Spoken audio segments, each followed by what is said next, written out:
Hello guys, welcome to my YouTube channel teach us. मैं जयप्रकाश और आज आपका हमारे यूट्यूब चैनल पर स्वागत है। हाँ जी दोस्तों, आज हम शुरुआत करेंगे एक नए टॉपिक के साथ, जो कि आज मैं लेकर आया हूँ आपके लिए बेस्ट टॉपिक, जो कि हिंदी व्याकरण के लिए बहुत ज़रूरी है, सर्वनाम। जो सर्वनाम है, आज हम उसके परिभाषा से लेकर आज उसके उदाहरण के साथ साथ आज हम उनके प्रकार और जो उनके प्रकार है, जो उनके उदाहरण है, वो आज हम इस वीडियो में समझेंगे। बिना किसी देरी किए हुए अगर हम वीडियो को स्टार्ट करते हैं, और साथ ही मैं आपको ऐसा इजी ट्रिक में बताऊंगा जिससे आपको सर्वनाम तुरंत याद हो जाएगा। हाँ तो दोस्तों, हम शुरुआत करते हैं बिना किसी देरी किए बगैर। अगर आपको मेरी वीडियो पसंद है तो मेरे चैनल को सब्सक्राइब करें, लाइक करें और शेयर करना ना भूलें, ताकि अगर आपको और कौन सी वीडियो चाहिए तो आप मुझे कमेंट कर सकते हैं।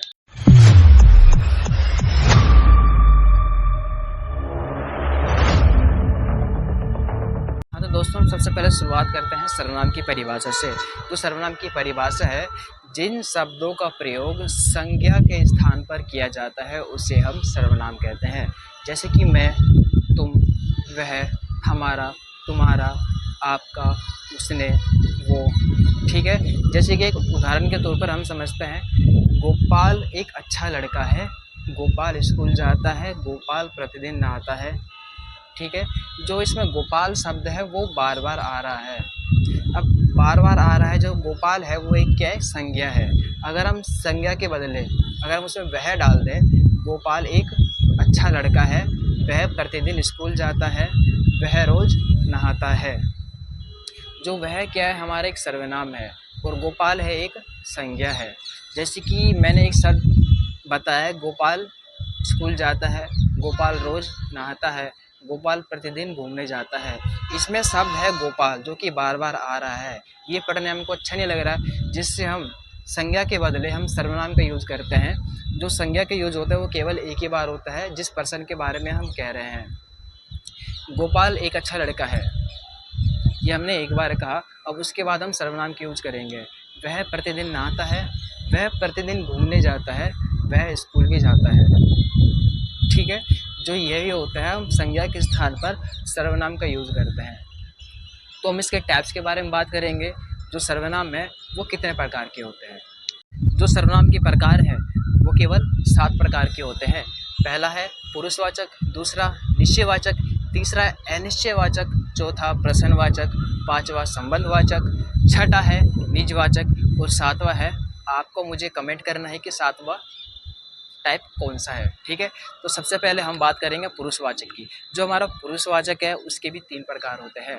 पहला होता है हमारा उत्तम पुरुष, दूसरा मध्यम पुरुष, तीसरा अन्य पुरुष। जो हमारा उत्तम पुरुष होता है वो केवल स्वयं के लिए किया जाता है। जैसे कि मैं, मेरा, हमारा।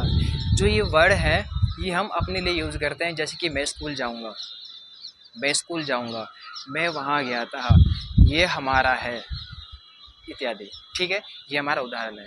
दूसरा है मध्यम पुरुष, जो कि हम सामने वाले पर्सन के लिए यूज़ करते हैं, जिससे हम बात करते हैं। तुम कहाँ पर थे, तुम कल वहाँ गए थे, तुम कौन हो, तुम यहाँ क्या कर रहे हो। ठीक है। और तीसरा है हमारा अन्य पुरुष, जब हम आपस में बात करते हैं किसी तीसरे पर्सन के बारे में।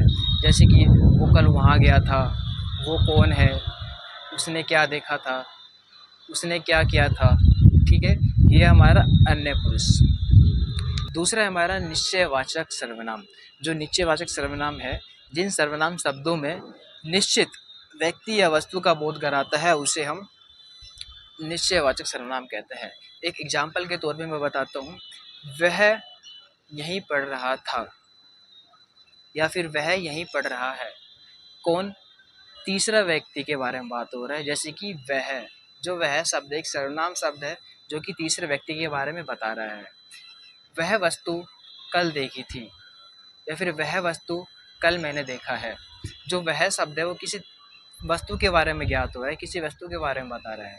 ठीक है। जो वह शब्द है एक सर्वनाम शब्द है, जो कि किसी तीसरे व्यक्ति के बारे में, फिर किसी वस्तु के बारे में हमको बता रहा है। ठीक है। तो ये हमारा निश्चयवाचक सर्वनाम। जो हमारा अनिश्चयवाचक सर्वनाम है उसके हम एक बार बात करते हैं। जो अनिश्चयवाचक सर्वनाम है, जिन सर्वनाम शब्दों में निश्चित व्यक्ति या वस्तु का बोध नहीं होता, निश्चयवाचक में बोध होता है और अनिश्चयवाचक में बोध नहीं होता, उसे हम अनिश्चयवाचक सर्वनाम कहते हैं। जैसे कि एक एग्जाम्पल के तौर पे, यहाँ कोई था, यहाँ कोई था। अब कौन था ये तो हमें नहीं पता, पर कोई था। ठीक है। दूसरा एग्जाम्पल है, पानी में कुछ पड़ा है। पानी में कुछ पड़ा है, क्या पड़ा है हमें भी नहीं पता, पर कुछ पड़ा है कुछ। ठीक है। जो हमारा अनिश्चयवाचक है, जो अनिश्चयवाचक सर्वनाम है, वो इसी चीज़ को लेकर संकेत करता है। पांचवा है हमारा प्रश्नवाचक सर्वनाम। जो प्रश्नवाचक सर्वनाम है, जिन सर्वनाम शब्दों में प्रश्न का बोध होता है, उसे हम प्रश्नवाचक सर्वनाम कहते हैं। जैसे कि एग्जाम्पल के तौर पे, यहाँ कल कौन था। मैंने एक प्रश्न पूछा, यहाँ कल कौन था। यह पुस्तक किसकी है। यहाँ पर कल कौन आया था। तुम यहाँ क्या कर रहे हो। ठीक है।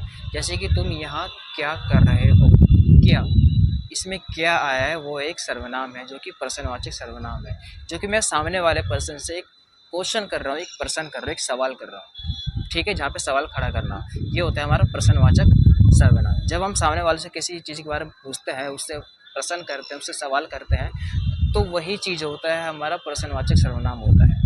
ठीक है। तो अगला चलते हैं निजवाचक सर्वनाम। छठा है हमारा निजवाचक सर्वनाम।